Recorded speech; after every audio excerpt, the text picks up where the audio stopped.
धनतेरस। दिवाली से पहले धनतेरस पर पूजा का विशेष महत्व होता है। इस दिन लक्ष्मी, गणेश और कुबेर जी की पूजा की जाती है। धनतेरस यानी अपने धन को 13 गुना बनाने और उसमें वृद्धि करने का दिन। धनतेरस का महत्व। इसी दिन भगवान धन्वंतरी का जन्म हुआ था, जो कि समुद्र मंथन के दौरान अपने साथ अमृत का कलश व आयुर्वेद लेकर प्रकट हुए थे और इसी कारण से भगवान धन्वंतरी को औषधि का जनक भी कहा जाता है। धनतेरस के दिन सोने चांदी के बर्तन खरीदना भी शुभ माना जाता है। इस दिन धातु खरीदना भी बेहद शुभ माना जाता है। धनतेरस का पर्व कार्तिक माह के कृष्ण पक्ष की त्रयोदशी को मनाया जाता है। इसके ठीक 2 दिन बाद दीपावली मनाई जाती है। धन का मतलब समृद्धि और तेरस का मतलब 13वां दिन होता है। कारोबारियों के लिए धनतेरस का खास महत्व है, क्योंकि धारणा है कि इस दिन लक्ष्मी पूजा से समृद्धि, खुशियां और सफलता मिलती है। साथ ही सभी के लिए इस पूजा का खास महत्व होता है। धनतेरस के दिन से ही दीपावली की शुरुआत हो जाती है। माँ लक्ष्मी के स्वागत की तैयारियां शुरू हो जाती हैं। साथ ही इस दिन घर के बाहर यम का दीपक यानी मृत्यु के देवता का दीपक जलाया जाता है, ताकि असमय मृत्यु से बचा जा सके। धनतेरस पर झाड़ू खरीदते समय रखें कुछ बातों का ध्यान। सींग और फूल वाली झाड़ू खरीदें। बाजार में कई तरह की झाड़ू बिकती हैं, लेकिन धनतेरस में खास झाड़ू खरीदनी चाहिए। इस पावन दिन पर घर पर झाड़ू लानी है तो सीकों और फूल वाली झाड़ू लानी है। मान्यता है कि इस तरह की झाड़ू खरीदकर घर लाने से धन संबंधी परेशानियों से राहत मिलती है। घनी झाड़ू खरीदें। धनतेरस के दिन झाड़ू खरीदने के लिए बाजार जाएं तो ध्यान रखें कि झाड़ू घनी होनी चाहिए। मान्यता है कि झाड़ू जितनी अधिक घनी होगी, उसका सकारात्मक प्रभाव भी उतना ही अधिक होगा।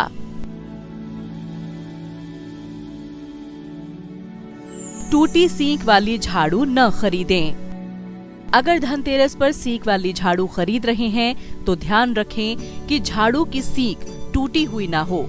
इस तरह की झाड़ू को खंडित माना जाता है। मान्यता है कि टूटी सींग वाली झाड़ू दरिद्रता ला सकती है। प्लास्टिक वाली झाड़ू न खरीदें। कहा जाता है कि धनतेरस के दिन प्लास्टिक की झाड़ू नहीं खरीदनी चाहिए। प्लास्टिक की झाड़ू इस पावन मौके पर उपयुक्त नहीं होती। धनतेरस के दिन क्या क्या खरीदना चाहिए? धनतेरस के दिन नए बर्तन खरीदना सबसे शुभ माना जाता है। इस दिन चांदी के बर्तन खरीदने की भी प्रथा है। लोगों का मानना है कि चांदी चंद्रमा का प्रतीक है, जो शीतलता प्रदान करता है। धनतेरस के दिन लोग सोने चांदी के बर्तन और सिक्के आदि भी खरीदते हैं। धनतेरस के दिन घर में दक्षिणावर्ती शंख लाना भी बहुत शुभ माना जाता है। कहा जाता है कि इस शंख से देवी लक्ष्मी अत्यंत प्रसन्न होती हैं और घर में प्रवेश करती हैं। धनतेरस के दिन रुद्राक्ष की माला खरीदना भी शुभ होता है। बहुत से लोग इस दिन गणेश, लक्ष्मी जी की मूर्ति भी खरीदते हैं, जिनकी पूजा दिवाली के दिन की जाती है। धनतेरस के दिन वाहन आदि खरीदना भी शुभ मानते हैं। इस दिन सोने या चांदी के बिस्किट भी खरीदते हैं, जो बहुत शुभ माना जाता है। स्फटिक का श्रीयंत्र घर लाने से लक्ष्मी घर की ओर आकर्षित होती हैं। इसीलिए धनतेरस के दिन स्फटिक का श्रीयंत्र घर लाएं और दीपावली की साय को इसे लक्ष्मी पूजन स्थल पर रखकर इसकी पूजा करें। झाड़ू को लक्ष्मी का प्रतीक माना जाता है। दीपावली के मौके पर नई झाड़ू को घर लाएं। इससे नकारात्मक शक्तियां घर से बाहर जाएंगी और साफ सुथरे घर में लक्ष्मी का आगमन होगा। धनतेरस की पूजा करते समय शुभ मुहूर्त का ध्यान जरूर रखना चाहिए। इस दिन सच्चे और पवित्र मन से ही देवी देवताओं का पूजन करने से जीवन में सफलता आती है। आप अपनी क्षमता के अनुसार कुछ नया खरीदें और माँ से प्रार्थना करके कहें कि अगले साल आपको इस योग्य बनाएं कि आप अपनी इच्छा के अनुसार सामान खरीद सकें। इसके लिए ईमानदारी से की हुई कोशिश से देवी आपके ऊपर प्रसन्न होंगी और आपके ऊपर भी धन वर्षा जरूर होगी। धनतेरस की पौराणिक कथा। एक बार लक्ष्मी माँ भगवान विष्णु के साथ विचरण कर रही थीं। एक जगह पर भगवान ने लक्ष्मी माँ को कहा कि आप यहीं रुकें और जब तक मैं वापस न आऊं आप यहीं रहना। माँ लक्ष्मी का मन व्याकुल हो गया और वो भी विष्णु जी के पीछे पीछे दक्षिण दिशा की तरफ जाने लगी। आगे जाकर सरसों के खेत आए। खेतों में लहलहाती सरसों बहुत ही सुंदर लग रही थी। लक्ष्मी माँ ने एक फूल तोड़ा और उससे अपना श्रृंगार किया।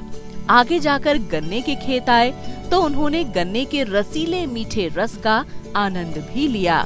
तभी भगवान विष्णु अचानक वहाँ आ गए और माँ लक्ष्मी पर नाराज हो गए। विष्णु जी ने कहा कि उन्होंने किसान के खेत में चोरी की है और अब इन्हें 12 साल तक किसान की सेवा करनी होगी। तब माँ लक्ष्मी गरीब किसान के घर पहुँची और वहाँ रहने लगी। एक दिन किसान की पत्नी को माँ लक्ष्मी ने उनकी प्रतिमा का पूजन करने को कहा। किसान की पत्नी ने वैसा ही किया। ऐसा करते ही उनके घर में धन धान्य भरने लगे और जीवन बहुत सुखी हो गया। यही करते करते 12 साल बीत गए। भगवान विष्णु जब माँ लक्ष्मी को वापस लेने आए तो किसान ने उनको ले जाने से मना कर दिया। तब भगवान ने कहा कि लक्ष्मी जी कहीं पर भी ज्यादा नहीं रुकती। ये तो श्राप के कारण वो 12 साल यहाँ रही थीं। लेकिन किसान कहने लगा कि मैं नहीं चाहता कि माँ लक्ष्मी वापस जाएं। ये सुनकर माँ लक्ष्मी ने कहा कि अगर आप मुझे रोकना चाहते हो तो तेरस के दिन घर को स्वच्छ बनाकर रात में घी का दीपक जलाकर रखना और शाम को पूजा करके एक तांबे के कलश में सिक्के भरकर रखना, तो मैं उस कलश में निवास करूंगी। इसी वजह से हर वर्ष तेरस के दिन लक्ष्मी जी की पूजा होती है। धनतेरस की पूजा विधि। संध्या समय में पूजा की तैयारी शुरू करें। पूजा स्थल को साफ करके यहाँ आटे या चावल की मदद से अल्पना उकेरें। ईशान कोण या पूर्व दिशा में चौकी की स्थापना करें। यहाँ स्वास्तिक भी बना सकते हैं। चौकी पर एक साफ लाल वस्त्र बिछाएं। इसे गंगा जल से शुद्ध करें।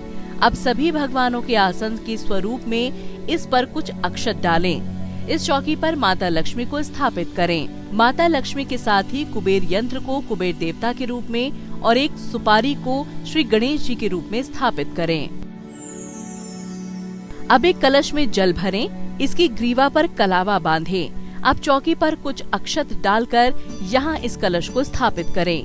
इसके मुख पर एक बड़ा दीपक रखें और इसे प्रज्वलित करें। ये जल कलश भगवान धन्वंतरी का स्वरूप है। यमराज देवता की पूजा के लिए एक बड़ा मिट्टी का दीपक लें। इसमें एक कौड़ी, एक सिक्का और भोग के रूप में थोड़ा सा गुड़ या शक्कर डालें। इसे सरसों के तेल से भरकर इसमें 3 या 4 रुई की बातियां रख के इसे जलाएं। मृत्यु देव यमराज जी के लिए जो दीपक जलाया जाता है उसे ले जाकर अपने घर की दक्षिण दिशा में रखें। इस दीपक को जलाकर घर के भीतर नहीं रखा जाता, इसलिए इसे घर के बाहर दहलीज पर रखा जाता है। प्रथम पूज्य श्री गणेश, माता लक्ष्मी, कुबेर देव, यमदीप और जल कलश पर गंगा जल छिड़कें। इसके बाद हल्दी, कुमकुम, रोली, चंदन आदि से पंचोपचार की क्रिया पूरी करें। चौकी पर विराजमान देवों को कलावा अर्पित करें। कौड़ी और सिक्का माता के चरणों में रख दें।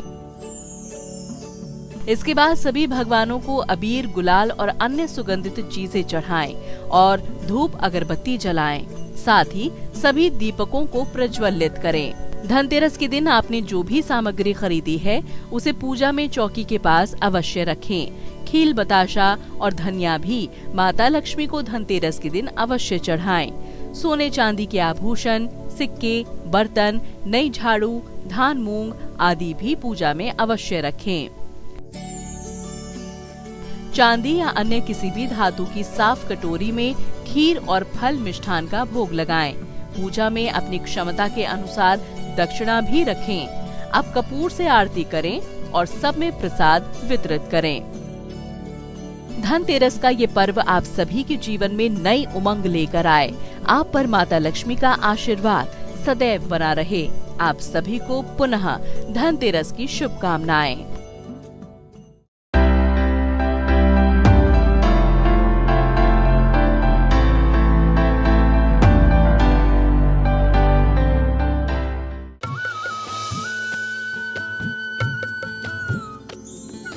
सर्वधर्म संगम, धर्म के सच्चे प्रहरी।